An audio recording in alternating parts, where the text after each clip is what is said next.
Ito ang latest weather update. Alamin ang pinakasariwang ulat panahon ngayon dito sa Information TV Educational Channel. Makikita natin dito sa ating latest satellite images itong mga makakapal na kaulapan na umiiral sa southern portion ng ating bansa ay ang epekto ng Intertropical Convergence Zone o yung ITCZ na kasalukuyang nagdudulot ng mga pag-ulan dito sa area ng Basilan, Sulu, Tawi-Tawi at itong southern portion ng Palawan. Kaya sa mga nabanggit na lugar, patuloy po tayong maging handa at alerto sa mga banta ng pagbaha at pagguho ng lupa, lalong-lalo na kung tuloy-tuloy ang pag-ulan na ating mararanasan. Humina na yung epekto at umatras itong shoreline sa mga nakarang araw ay nagdulot nga ng mga pag-ulan sa malaking bahagi ng Visayas at Bicol region. So hindi na ito nakaka-apekto sa ating bansa, offshore na ito.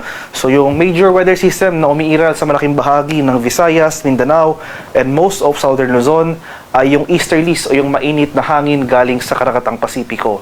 At patuloy ngang humina rin ang epekto ng northeast monsoon. So tumaas yung axis o yung epekto ng northeast monsoon na sa kasalukuyan, itong area na lamang ng northern and central Luzon yung areas affected ng nasabing weather system.